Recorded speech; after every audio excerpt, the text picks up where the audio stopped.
So let's understand the qualities. Her lady, her wife एक ऐसे आदमी की तलाश में होती है जिसके साथ वो अपनी पूरी जिंदगी सुकून से बिता सके, और वाइस वर्सा हर आदमी एक ऐसी पत्नी की तलाश में होता है जिसके साथ वो अपनी पूरी जिंदगी सुकून से बिता सके. Are you looking for a man you want to spend the rest of life with? Some might say that when you find the right person, you will know कि आपको वो right person मिलना चाहिए. बट आज के time की अगर हम बात करें, जिस एरा में हम रह रहे हैं, यहाँ पे right person मिलना बहुत मुश्किल है. एंड बट मैरिड लाइफ में सुकून लाने का एक ही तरीका है, you have to work on yourself.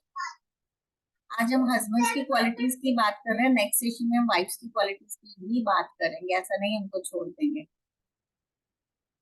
They also need improvement. It's like a light bulb going off in your head.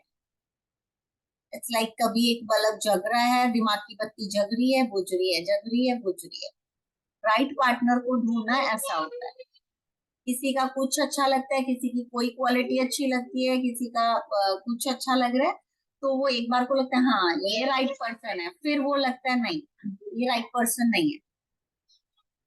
What your head and heart want in the perfect partner are completely different things. आपका heart के लिए जो right person है ना, वो एक अलग personality है. आपके दिमाग के लिए, माइंड के लिए नहीं, आपके ब्रेन के लिए या आपके लॉजिकल माइंड के लिए जो राइट पर्सन है उसकी अलग क्वालिटी. आपके ब्रेन और माइंड की क्वालिटीज कभी मैच नहीं कर सकते, या आपके ब्रेन और हार्ट की जो थॉट्स होते हैं वो कभी मैच नहीं करते. That is why we will be discussing the top qualities of a good husband today. Number one quality is listen. Listening is not like कि आप फोन स्क्रॉल करते हुए हो, हाँ हाँ ठीक है ओके ओके कर रहे हैं. It means active listening without any gadgets, without any distractions, with the proper eye contact. That is called active listening. He should be concerned about her thoughts and stories. Woman wants a husband she can open up to, जिसके साथ वो open हो सके, without a fear, without a judgement. उसके दिल में ये fear नहीं होना चाहिए कि ये बंदा मुझे जज करेगा. That is also called a emotional companionship. जब भी लोग अपना लाइफ पार्टनर फाइंड आउट करते हैं ना, तो वो एक कंपेनियनशिप की बात करते हैं. But emotional companionship is more important for ladies rather than other companions. Keep quiet. He should know when to hold back his tongue to prevent the things from escalating, especially when she's moody. अगर आपकी wife के mood swings बहुत ज्यादा हो रहे हैं, वो अपने मूड्स को, अपने इमोशंस को बैलेंस नहीं रख पाती है, तो आपको पता होना चाहिए कि आपने कब शांत होना है या कब चुप करना है. बट डजंट मीन कि आप ये खुद को होल्ड बैक करने को एक हैबिट बना लें और फिर आपकी वाइफ कंप्लेन करने लगे कि मेरा हस्बैंड तो बात ही नहीं करता है, उसको तो कम्युनिकेट करना ही नहीं है, या उसको सिचुएशंस को अवॉइड करना है. तो इस तरीके से भी होल्ड बैक नहीं करना कि वो सामने वाले को अवॉइडिंग लगे. उतना ही आपको खुद को कन्वर्सेशन से होल्ड बैक करना है जितना उस टाइम के लिए जरूरी है. Communicate. He should learn the art of communication. Gents में ये बहुत कम होती है. या तो वो टू द पॉइंट बात करेंगे, या बहुत ज्यादा स्ट्रेट फॉरवर्ड बात करेंगे, या बहुत ज्यादा लॉजिकल बात करेंगे. बट इसके ऑपोजिट जो लेडीज होती हैं वो लॉजिकल नहीं, वो इमोशनल बात कर. तो सबसे बड़ा तो प्रॉब्लम और गैप यहीं से आ जाता है. हस्बैंड लॉजिक्स लगाएगा, वाइफ इमोशंस लगाएगी. सो हस्बैंड को पता होना चाहिए कि वाइफ से कैसे कम्युनिकेट करना है, उसके इमोशंस को बैलेंस करते हुए. Learn to check up on her, to engage, to chat. कैसे उससे चैट करनी है, कैसे बात करनी है, कब फोन पे बात करनी है, चैट पे भी अगर आपको बात कर रहे हो आप, तो आपको किस तरीके के इमोजीज यूज करने हैं ये आपको पता होना चाहिए। एंड लेडीज में एक बहुत बड़ी प्रॉब्लम ये होती है, वो बहुत जल्दी लोनलीनेस फील करने लगती है। अगर हस्बैंड 1 घंटा बात नहीं करेगा, 1 घंटा रिस्पॉन्स नहीं करेगा ना, इतने में भी उनको लोनलीनेस फील होने लगता है। सो उनको आपको पता होना चाहिए कि आपकी वाइफ को आप लोनलीनेस से दूर कैसे रखेंगे। एंड इंडिया में ये होता है बहुत बार कि जो लेडीज होती हैं, वाइफ्स होती है ना, उनके साथ बहुत अच्छे से कम्युनिकेशन फैमिली में नहीं होता, स्पेशली बच्चे आने के बाद। हस्बैंड अपना ऑफिस में बिजी है, काम में बिजी है, वर्क का प्रेशर आ रहा है, वाइफ बच्चों के साथ उनकी टेक केयर में बिजी है, बट एक टाइम ऐसा आता है कि वो अपने इमोशंस को बाहर ही नहीं निकाल पा रही है, वो बात ही नहीं कर पा रही है, एंड धीरे धीरे वो लोनलीनेस की तरफ जाती है। वो लोनलीनेस लेडीज को, स्पेशली मिडिल एज की लेडीज जो होती हैं 35 से 45 के बीच की या 50 तक की, उनको साइलेंट डिप्रेशन की तरफ लेके जाता है।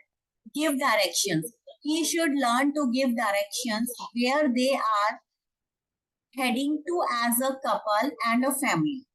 उनको पता होना चाहिए कहाँ पे एज अ कपल डील करना है एक दूसरे के साथ, कहाँ पे एज अ फैमिली डील करना है, कहाँ पे एज अ पेरेंट्स डील करना है। आपको आपके रोल्स पता होने चाहिए, स्पेशली हस्बैंड को, कि कहाँ पे मुझे हेड ऑफ द फैमिली बनना है, कहाँ पे मुझे सिर्फ हस्बैंड बनना है, कहाँ पे मुझे सिर्फ फादर बनना है। ऑल द टाइम आप हेड ऑफ द फैमिली वाले रोल में नहीं रह सकते। He should offer confidence, vision and leadership। Stay faithful, he should show commitment to the vision of their love through faithfulness। आपको आपकी वाइफ की विजन को भी फेथ देना है, वहां पे आपको फेथ शो करना है कि आपकी वाइफ का जो विजन है वो राइट है।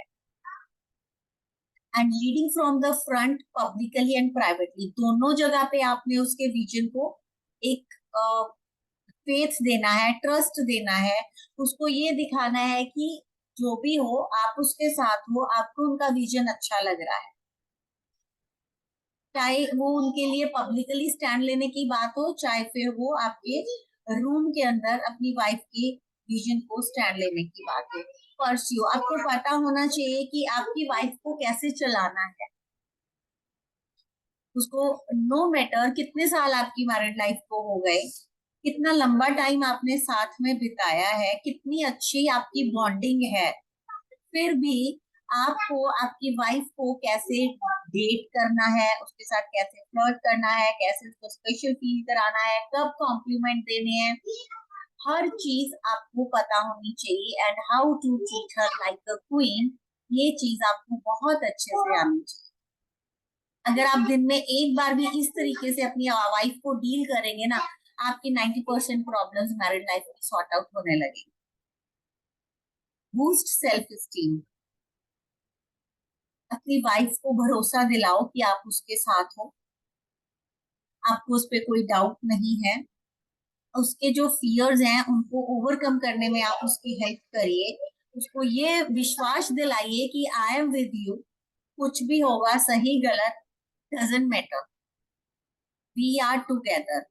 उसके जो स्पिरिट्स है, जो चीजें वो करना चाहती हैं, उनको अब कैसे करना है ये आपको आना चाहिए, उसको वंडरफुल एंड ब्यूटीफुल कैसे फील कराना है। This is the duty of husband. Comfort, he should be a shoulder to learn on when she cries. अगर आपकी वाइफ रो रही है, लो फील कर रही है, आपको आपका शोल्डर उसके लिए रेडी होना चाहिए। ऐसा नहीं तुम तो ड्रामा कर रही हो, तुम तो नाटक कर रही हो, तो तुम्हारा रोज का ही रोना धोना है क्या, तुम रोना धोना लेके बैठ जाती हो, लॉजिकल सोचो, पॉजिटिव सोचो। नो, जब कोई इंसान रो रहा है ना, तो या वो लो फील कर रहा है, उस सिचुएशन में आपको उसको कंफर्ट जोन देना है। अगर आप भी ऐसा ही करेंगे तो आप में और बाकी फैमिली मेंबर्स में क्या फर्क रहेगा। तो फिर जैसे आप बाहर वाले उनके लिए, वैसे ही आप बन जाएंगे। आप जब भी प्रेयर करते हो डेली बेसिस पे, आपकी प्रेयर्स में आपकी वाइफ और आपके बच्चे इक्वली प्रेजेंट होने चाहिए। ऐसा नहीं आप जब प्रेयर कर रहे हो तो भगवान मुझे आज मेरा टास्क हो जाना चाहिए, मेरा असाइनमेंट हो जाना चाहिए, प्रोजेक्ट हो जाना चाहिए, मुझे इंक्रीमेंट मिल जाना चाहिए।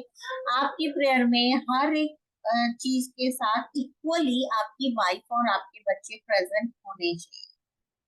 तब आप दोनों स्पिरिचुअली एक दूसरे से कनेक्ट कर पाएंगे.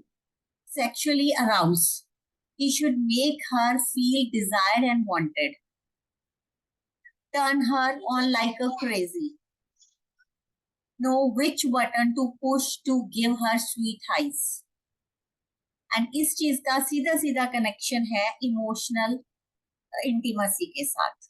अगर आप अपनी वाइफ के साथ इमोशनली कनेक्ट नहीं कर पा रहे हैं तो आप अदर एरियाज में कनेक्ट नहीं कर पाएंगे या वो आपके साथ कनेक्ट नहीं करेगी. Provide, whether she earns more than you doesn't matter, but being a husband this is your duty कि आप डेली नीड्स को फुलफिल करें.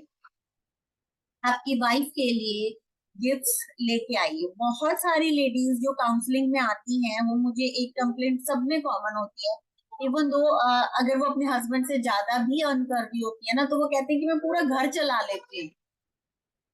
मैंने कभी अपने हस्बैंड को नहीं बोला कि तुम हाउस होल्ड में मुझे हेल्प करो, बच्चों की फीस है, बिल है, घर का राशन है, एवरीथिंग ईएमआई तक वो पे कर रही. बट एट सम पॉइंट उनके अंदर एक छोटी सी डिजायर होती है कि एंड ऑफ द डे उनका हस्बैंड उनके लिए अपनी इनकम से गिफ्ट लेके आए. एंड इस चीज को आपको बहुत अच्छे से ध्यान रखना है. ज्यादातर केसेस में हस्बैंड वाइफ दोनों वर्किंग होते हैं तो अभी क्या होता है, एक जन घर चला रहा है, दूसरा पूरा पैसा सेविंग में डाल रहा है.